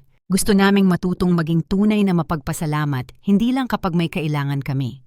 At gusto rin naming matutong magtrabaho, dagdag ni Thomas nang may sigasig. Sabi ni Caroline, maghahanap siya ng trabaho bilang babysitter at gusto kong tulungan ang kapitbahay sa tabi na may dalang groceries. Tiningnan ko silang dalawa nang may tunay na pagmamalaki. Sa isang tapat na pag-uusap, nagpakita sila ng higit na emosyonal na pagka-matured kaysa sa kanilang mga magulang sa loob ng 15 taon. Alam niyo ba? Sabi ko sa kanila, sa tingin ko ay magiging maayos kayo anuman ang mangyari sa inyong mga magulang. Sa tingin ninyo po? Tanong ni Caroline. Sigurado ako dahil natutunan ninyo ang isang bagay na hindi kailanman natutunan ng inyong mga magulang, na ang mga mahahalagang bagay ay nangangailangan ng pagsisikap at ang paggalang ay nakukuha sa mga gawa, hindi sa mga salita. 3 buwan pagkatapos, natagpuan ko ang aking sarili na nakaupo sa terasa ng isang maliit na cafe sa Florence, Italy, pinagmamasdan ng Ilog Arno habang ang araw sa hapon ay nagpipinta ng mga sinaunang gusali ng ginintuang kulay. Sa harap ko ay isang perpektong cappuccino at isang libro ng tula na matagal ko nang gustong basahin. Sa unang pagkakataon sa loob ng mga dekada, ang aking oras ay ganap na sa akin. Ang paglalakbay sa Europa ay isang biglaang desisyon. Matapos ibenta ang kumpanya ng konstruksyon na itinayo namin ni Robert, napagtanto ko na mayroon akong higit na pera kaysa sa kakailanganin ko sa natitirang bahagi ng aking buhay. Ngunit mas mahalaga, mayroon akong isang bagay na hindi ko naranasan sa loob ng maraming taon. Ang kalayaan na magpasya kung paano ito gagastusin. Nag-vibrate ang aking telepono na may mensahe mula kay Caroline. Lola, nakuha ko na po ang aking pangalawang trabaho. Ngayon ay nag-aalaga ako ng bata tuwing hapon at tumutulong sa lokal na bookstore tuwing Sabado. Nakapag-ipon na po ako ng $200 ngayong buwan. Nagtatrabaho rin si Thomas kay Mr. Davis na nagpuputol ng damo. Sa wakas, nakakuha na po ng trabaho si Papa sa isang kumpanya ng konstruksyon at si Mama ay nagtatrabaho ng part-time sa isang translation office. Kakaiba po, pero sa tingin ko ay mas masaya kami ngayon kaysa noong ibinibigay sa amin ang lahat.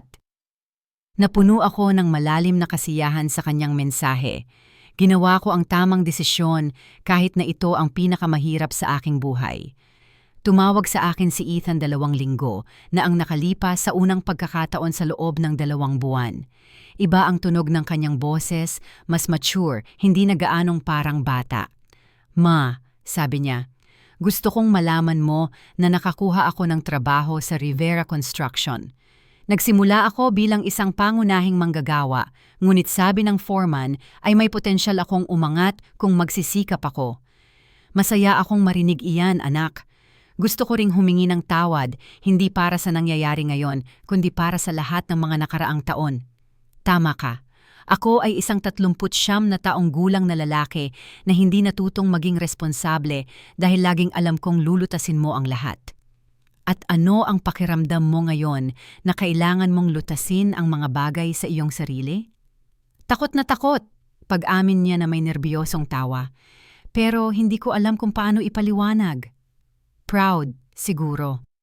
Nang matanggap ko ang aking unang sweldo, may naunawaan akong hindi ko pa naramdaman dati. Na ang perang iyon ay akin, pinaghirapan ko ito. At si Brittany, mas nahihirapan siya kaysa sa akin. Galit pa rin siya sa iyo. Iniisip pa rin niya na masyado kang naging malupit. Ngunit nagtatrabaho siya at mas nirerespeto siya ng mga bata ngayon na nakikita nilang nagsisikap siya. Masaya akong marinig na nagtatrabaho ang buong pamilya. Ma, pwede ba akong magtanong ng isang bagay? Siyempre. Patatawarin mo ba kami ng buo? May pagkakataon pa ba na maging isang normal na pamilya ulit tayo? Nag-isip akong mabuti bago sumagot. Ethan, ang pagpapatawad ay hindi isang bagay na ibinibigay ng isang beses lang. Ito ay isang bagay na itinatayo araw-araw na may mga pare-parehong kilos at tunay na paggalang. Kung patuloy kang magpapakita na natutunan mo ang iyong aral, kung patuloy mo akong tratuhin ng may paggalang na nararapat sa akin, at kung patuloy kang magiging responsable para sa inyong sariling buhay, kung gayon, oo, maaari nating muling itayo ang ating relasyon. Pero hindi mo na kami tutulungan sa pananalapi ulit. Tutulungan ko kayo sa iba't ibang paraan. Kung kailangan ng mga apo ng isang bagay para sa kanilang edukasyon, kung may tunay na medikal na emergency, Kung ipapakita ninyo na nag-iipon kayo at nagsisikap para sa isang partikular na layunin, kung gayon ay isa sa alang-alang kong mag-ambag, ngunit hindi ko na muling susuportahan ang mga may kakayahang matatanda na piniling hindi suportahan ang kanilang sarili. Ngayon, nakaupo sa cafe na iyon sa Italia, naalala ko ang pag-uusap na iyon ng may ngiti. 70 araw na ang nakalipas mula nang putulin ko ang lahat ng pondo at ang aking pamilya ay hindi lamang nakaligtas, kundi umuunlad sa mga paraan na hindi kailanman magiging posible habang nabubuhay sila sa aking pera. Nagpadala sa akin si Greg ng isang ulat noong nakaraang linggo. Nakatanggap na si Ethan ng 3 pagtaas ng sahod sa loob ng 2 buwan dahil sa kanyang etika sa trabaho. Na-promote si Brittany bilang coordinator sa translation office. Ang mga bata ay mahusay na umaangkop sa kanilang bagong pampublikong paaralan, kung saan si Caroline ay nahalal na class representative at si Thomas ay sumali sa soccer team. Mas mahalaga, natutunan nilang mamuhay ayon sa isang budget. Ibinenta nila ang marangyang kotse ni Brittany at bumili ng isang gamit na ngunit maaasahang kotse. Lumipat sila sa isang 2-kwartong apartment na, bagaman mas maliit kaysa sa aking bahay, ay maaliwalas at binabayaran ng kanilang sariling pera. Natutunan nilang magluto sa bahay sa halip na kumain sa mga mamahaling restaurant at natuklasan na ang ilan sa mga pinakamahusay na karanasan sa pamilya ay hindi nangangailangan ng pera. Mga paglalakad sa parke, mga gabi ng laro sa bahay, mga lutong bahay na pagkain na inihanda ng magkasama. Sinabi sa akin ni Caroline sa isa sa aming lingguhang tawag, "Lola, kakaiba po, pero sa tingin ko, mas naiintindihan ko na ngayon kung ano ang ibig sabihin ng maging isang pamilya. Dati, noong mayroon kami ng lahat ng gusto namin, hindi namin pinahahalagahan ang anumang bagay. Ngayon, kapag bumibili kami ng isang bagay na espesyal tulad ng pizza tuwing Biyernes ng gabi, parang isang tunay na pagdiriwang." Kinumpirma ng pagbabagong iyon na ginawa ko ang tamang desisyon. Natututo ang aking mga apo ng mga halaga na mananatili sa kanila sa buong buhay nila. Ang halaga ng trabaho, ang kasiyahan ng kanilang sariling pagsisikap, ang kahalagahan ng pasasalamat, at ang pagkakaiba sa pagitan ng mga gusto at mga pangangailangan. Tungkol naman sa akin, ang 3 buwan na ito ay naging mapagbunyag sa mga paraan na hindi ko inaasahan. Natuklasan ko muli kung sino ako kapag hindi ako tinukoy ng aking pinansyal na utilidad sa iba. Muli akong nakipag-ugnayan sa mga dating kaibigan, ginalugad ang mga libangan na inabandona ko mga dekada na ang nakalipas, at naglakbay sa mga lugar na pinangarap kong bisitahin. Ngunit mas mahalaga, nabawi ko ang aking dignidad. Noong hapong iyon sa Florence, habang lumulubog ang araw sa ilog, tinawagan ko si Isabel. "Kumusta ang iyong European adventure?" Tanong niya na may halatang kagalakan sa kanyang boses. Naging transformatibo ito, pero Isabel, sa tingin ko handa na akong umuwi. "Pagod ka na ba sa magandang Italia?" "Hindi, kabaligtaran. Napakabuti ng pakiramdam ko sa aking sarili na hindi ko na kailangang tumakas mula sa aking dating buhay. Handa na akong magtayo ng isang bagong buhay sa bahay, isang buhay kung saan ako ang bida, hindi lamang ang tagapundo ng buhay ng iba. At ang iyong pamilya? Magiging maayos sila. Sa katunayan, mas mabuti sila kaysa sa mga nakaraang taon. At pagbalik ko, magkakaroon ako ng ibang relasyon sa kanila. Isang batay sa mutual na paggalang at tunay na pag-ibig, hindi sa ekonomikong pagdepende. Noong gabing iyon, sa aking hotel na tanaw ang Florence Cathedral, nagsulat ako sa aking personal na talaarawan sa unang pagkakataon sa loob ng mga dekada. Ngayon, ako ay 70 taong gulang na sa pinakamagandang lungsod sa mundo. Ngunit ang pinakamagagandang bagay ay hindi ang mga gawa ng sining na nakita ko o ang mga nakamamanghang tanawin. Ang pinakamagandang bagay ay ang pakiramdam na nabawi ko ang aking buhay. Sa loob ng 15 taon, naging anino ako ng kung sino ako dati, nabubuhay lamang para maging kapaki-pakinabang sa iba na hindi ako pinahahalagahan. Naniniwala akong nagiging isang mabuting ina at lola ako, Ngunit sa katotohanan, naging isang masamang guro ako sa buhay. Ngayon, tinatawagan ako ng aking mga apo para ikwento ang kanilang mga tagumpay sa trabaho, hindi para humingi sa akin ng pera. Kinakausap ako ng aking anak ng may paggalang dahil natutunan niyang ang paggalang ay kinikita. Nagsisimula ng maunawaan ng aking manugang na ang tunay na pagiging ina ay hindi tungkol sa pagkuha ng iba na magbayad para sa iyong mga anak, kundi tungkol sa pagtuturo sa kanila na maging responsableng tao. At sa unang pagkakataon sa loob ng mga dekada, ako ay malaya. Hindi paghihiganti ang natagpuan ko. Ito ay kalayaan. Hindi kalupitan ang ginawa ko. Ito ay matigas na pag-ibig. Ang uri ng pag-ibig na kung minsan ay nangangailangan ng pagsasabi ng hindi para magturo ng mahahalagang aral. Bukas babalik ako sa bahay, ngunit hindi ako babalik bilang parehong babae na umalis 3 buwan na ang nakalipas. Babalik ako bilang si Rosalia Jenkins, matagumpay na negosyante, independiyenteng babae, mapagmahal ngunit matatag na lola, at higit sa lahat, isang taong hindi na kailangang bumili ng pag-ibig ng sinuman dahil natutunan ko ang pinakamahalagang aral sa lahat. Ang pag-ibig na kailangan mong bilhin ay hindi sulit sa halaga nito. Isinara ko ang tala-arawan at tumingin sa labas ng bintana ng aking hotel sa huling pagkakataon. Bukas magsisimula ang paglalakbay pabalik, ngunit hindi na ako ang parehong babae na tumakas mula sa isang nakakahiyang hapunan 3 buwan na ang nakalipas. Natagpuan ko ang isang bagay na mas mahalaga kaysa sa lahat ng perang ginastos ko sa 15 taon ng maling pagkabukas palad. Natagpuan ko ang aking dignidad at sa pagkakataong ito, walang sinuman ang makakakuha nito mula sa akin. Nagustuhan mo ba ang kwento ko? At saang lungsod ka nakikinig? Magkita-kita tayo sa mga komento. Kung nagustuhan mo ang kwento, maaari mo akong suportahan sa pamamagitan ng pagpapadala ng super thanks para maipagpatuloy ko ang pagdadala ng mas maraming kwentong tulad nito. Maraming salamat sa iyong matamis na suporta. Inaasahan ko ang iyong mga komento sa kwento. Sa screen makikita mo ang 2 bagong kwento ng buhay na lubos kong inirerekomenda. Marami pang iba sa aking channel. Huwag kalimutang mag-subscribe. Magkita-kita tayo sa susunod na kwento ng buhay ng may pagmamahal at paggalang.